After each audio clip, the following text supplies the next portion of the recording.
आज के वीडियो में we will talk about the prelim strategy जो मैंने फॉलो की, जो आप लोगों को हेल्पफुल हो सकती है।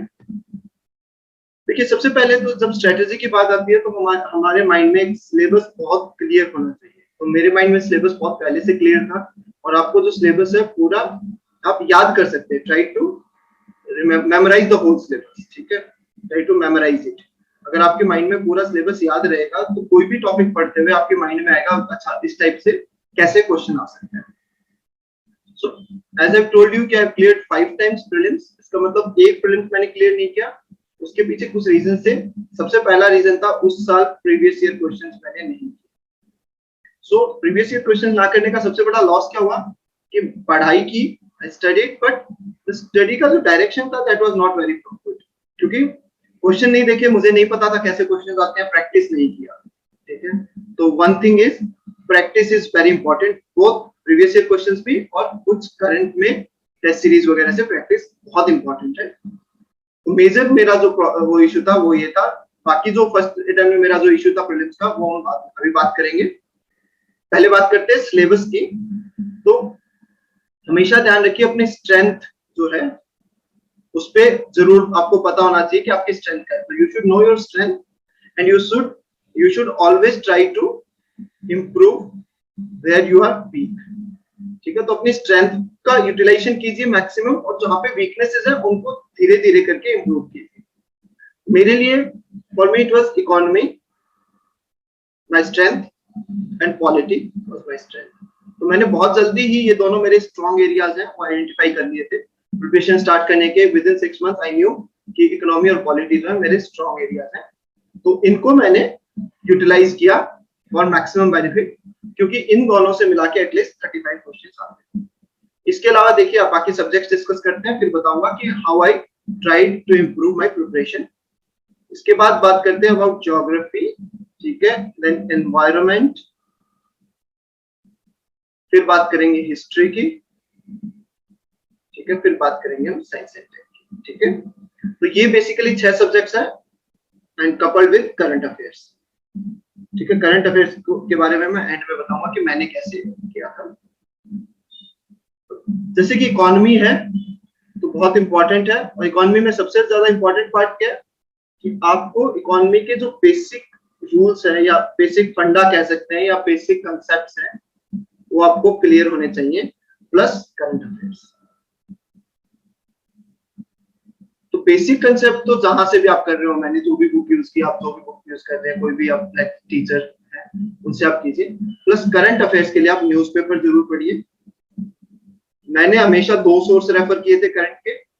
एक न्यूज़पेपर द हिंदू था, उस टाइम पे द हिंदू ही ज्यादा चलता था, आज आप द हिंदू, इंडियन एक्सप्रेस में से कोई भी कर सकते हैं। प्लस न्यूज़पेपर के अलावा कोई भी एक मैगजीन टाइप जो मार्केट में अवेलेबल है, ये मेजर सोर्सेज थे। फिर माइनर सोर्सेज के लिए आई यूज्ड टू रीड योजना, और क्योंकि मेरा ज्योग्राफी ऑप्शनल था तो I used to read Kurukshetra. So ये कुछ मैगजीन्स हैं जो मैंने पढ़ी थी और इनसे अपना करंट अफेयर्स ये किया था। तो इकोनॉमी से कम 20 क्वेश्चंस आते हैं, बल्कि 25 तक क्वेश्चन आते हैं। तो क्वेश्चन होते हैं स्टेटमेंट बेस्ड। तो 1 2 3 जब स्टेटमेंट होगी तो 1 या 2 स्टेटमेंट होगी वो कंसेप्चुअल होंगी, और 1 या 2 स्टेटमेंट होंगी वो करंट अफेयर बेस्ड होंगी। तो अगर 2 या 3 4 स्टेटमेंट्स है तो आपको दोनों चीजें आनी चाहिए, और ये सबसे इंपॉर्टेंट पार्ट है आपके प्रीलिम्स का। नेक्स्ट अब बात करते हैं पॉलिटी की।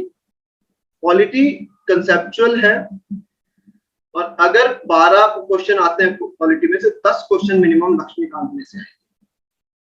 सो देखिए, एक मिथ बताता हूँ। एक मिथ है कि लक्ष्मीकांत नहीं पढ़ेंगे तो पॉलिटी अच्छी हो जाएगी। भाई हो सकता हो, लेकिन मेरा तो ये मानना है कि लक्ष्मीकांत आप मिनिमम 7 से 8 बार पढ़िए, मतलब मिनिमम पढ़िए काफी बार। मैंने 7 से 8 बार पढ़ी थी, क्योंकि over the period of time बहुत पढ़ा था। बहुत इंपॉर्टेंट बुक है, यहाँ से जो क्वेश्चन आएंगे वो आपके गलत नहीं होने चाहिए। अगर 10 क्वेश्चन लक्ष्मीकांत में से आते हैं तो 10 के 10 ठीक होने चाहिए, और 10 के 10 हो सकते हैं रीजन, ठीक है। अब बात करते हैं ज्योग्राफी की। ज्योग्राफी था मेरा ऑप्शनल सब्जेक्ट, और one of the major reason कि मेरा फर्स्ट प्रीलिम्स नहीं हुआ। क्यों? देखिए, ज्योग्राफी है कंसेप्चुअल, अगर आप लोगों का भी ऑप्शनल है तो आप भी ये मिस्टेक कर सकते हैं। तो मैंने मिस्टेक की कि ज्योग्राफी पढ़ी हुई थी, और बीइंग एन ऑप्शनल आपको भी लगेगा कि जो भी आपका ऑप्शनल है उस सब्जेक्ट का आपको प्रीलिम्स में कोई क्वेश्चन नहीं छोड़ना है। ये मिथ है, ऐसा नहीं करना है, ठीक है। तो ज्योग्राफी का फर्स्ट में मैंने बहुत क्वेश्चन कंसेप्चुअल थे वो गलत किए, कम से कम 3-4 क्वेश्चन, इसकी वजह से मेरा फर्स्ट टाइम में नहीं हुआ। जो तो एब्सोल्यूट नहीं होता है ज्योग्राफी, ठीक है।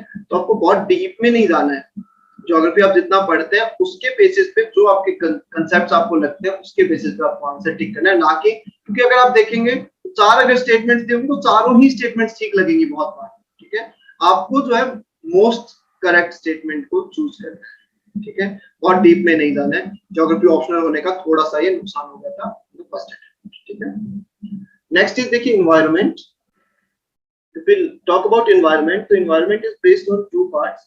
One would be your ecology part. Ecology means कि जो जहाँ पे आप biodiversity वगैरह पढ़ते हैं, right? Succession हो गया, food chain हो गया and all. And second would be your laws, conventions, etc. तो the source I referred was book, ठीक है। And मेरा जो educational background है that is I'm farmer. तो थोड़ा bio का background था मेरा, तो इस वजह से इकोलॉजी पार्ट वाज गुड। सो इसलिए आप इस पे थोड़ा फोकस कर सकते हैं, आप थोड़ा यहाँ से पढ़े बुक से। प्लस करंट बहुत इंपॉर्टेंट है लॉज इसके लिए, कन्वेंशंस के लिए। तो फर्स्ट अटेम्प्ट में मेरा ये पार्ट भी वीक था। तो यहाँ से क्या है, आपको बेसिक लॉ कन्वेंशंस के बारे में पता होना चाहिए, बेसिक लॉज के बारे में पता होना चाहिए। जो भी पिछले 1.5 इयर्स में कोई कन्वेंशन भी है, कोई कन्वेंशन ऑन पार्टीज जो होती है वो ऐसा कुछ हुआ है, तो उन सबको मैंने जो भी मेरी बुक थी उसमें मैंने ऐड ऑन करता है, ठीक है। जैसे तो वहां पे स्टिक नोट्स चिपकाए, साइड्स में लिखा। मेरी बुक्स अगर आप देखेंगे तो फुल्ली आपको बुक्स है वो कवर्ड मिलेंगी, कुछ ना कुछ उसमें लिखा हुआ मिलेगा। कोई भी पोर्शन ऐसा नहीं मिलेगा जिसमें आपको कुछ भी मतलब कि पेजेस अगर आप देखेंगे कुछ भी उठा के देखिए, यहाँ पे आपको पूरा पूरा ये जो है एक बार है अंडरलाइन मिलेंगे, ठीक है। और अगर थोड़ा सा और तो देखिए हर पेज, हर चैप्टर के फर्स्ट पेज पे मैंने उसके इंपॉर्टेंट ये लक्ष्मीकांत है, ठीक है। ये तो लक्ष्मीकांत मेरे को 2 लेनी पड़ गई थी। पहले लक्ष्मीकांत में इतना ज्यादा मैंने लिख दिया था कि फिर मैं उसको पढ़ नहीं पाता, ठीक है। तो इस टाइप से आप इसको नोट्स को स्टिक नोट्स चिपका के अपने कंप्लीट कर सकते हैं, और जो भी एडिशनल इंफॉर्मेशन है आप उसमें जो भी ईयरली करंट है उसमें ऐड कर सकते हैं। Next is history. हिस्ट्री देखिए मेरी थी थोड़ी वीक। हिस्ट्री को मैं डिवाइड करता था 3 पार्ट में, art and culture, ancient medieval, and then the third part would be the modern history. So I preferred 5 to 6 questions used to come from modern part. So I work hard in this. I also work good in this because 5 to 6 question यहाँ से भी आते थे। तो I tried कि mostly 2 से 3 question यहाँ से ठीक हो जाए, 3 से 4 क्वेश्चन कुछ यहाँ से ठीक हो जाए, इवन 3 भी ठीक हो जाए चलेगा। Ancient and medieval I just read Tamil Nadu वाली बुक, तमिलनाडु स्टेट बोर्ड की बुक आती है। 1 या 2 क्वेश्चन ठीक हो जाते थे, I was happy with it, क्योंकि अब ऊपर जो मैंने बात की वो सारे सब्जेक्ट्स मेरे थोड़े स्ट्रांग थे।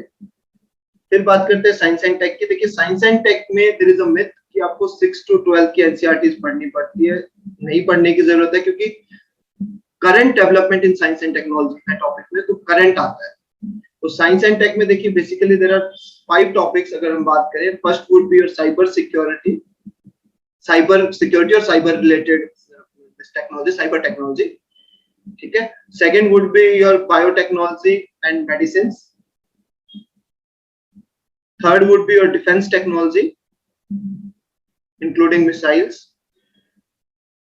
Fourth would be your nuclear technology and fifth would be your space technology.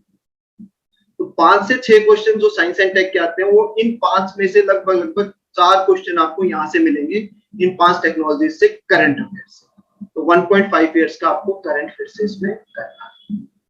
So this was basically about different subjects. अब बात करते हैं मेनली करंट अफेयर्स की। जैसे कि मैंने पहले भी डिस्कस किया थोड़ा सा, करंट अफेयर्स बहुत इंपॉर्टेंट। आप कुछ भी करेंगे, जैसे गवर्नमेंट स्कीम्स हैं, ठीक है, वो इंपॉर्टेंट है। इन्वायरमेंट में करंट अफेयर्स इंपॉर्टेंट है, साइंस एंड टेक में, इकोनॉमी में। इनके अलावा कुछ मिसलेनियस क्वेश्चंस भी आते हैं, ठीक है, ये सब भी करंट से आते हैं, ठीक है। तो करंट अफेयर्स है, इसका weightage has been increase. Almost 50% से ज्यादा क्वेश्चंस में करंट का एलिमेंट जरूर रहेगा। There is always some element of current at least in 50% of the questions. Now it is up to you कि आप कहां से करना चाहते हैं, but at least 2 sources with good revision होना चाहिए। And as I talked, wholesome preparation, you need PYQs, previous year question, practice sets, any test series from the market or any test series from any institution जरूर कीजिए, PYQ सारे कीजिए, revise at least 3 times, strength जो भी है अपनी उनको identify कीजिए। 2 सब्जेक्ट बहुत स्ट्रांग होने चाहिए, 2 सब्जेक्ट एवरेज होंगे तो भी चलेगा, एंड 1 सब्जेक्ट थोड़ा सा आप अगर रिलैक्सेशन ले लेंगे तो भी चलेगा। For example for me average were geography and environment, strong with polity and economics, and history थोड़ा सा मेरा रिलैक्स था, एंड इसके अलावा science and tech, being a science background student मेरा ठीक था, and I focus too much on current affairs. So this was all about today's video, where we talked about my preparation and my strategy which can help you. I have cleared a lot of prelims, so in the next video we will be talking about my main strategy, how I was able to clear mains, writing practice मैंने कैसे किया and everything. So till then, thank you very much. I hope this will help you. All the best. Take care. Bye bye.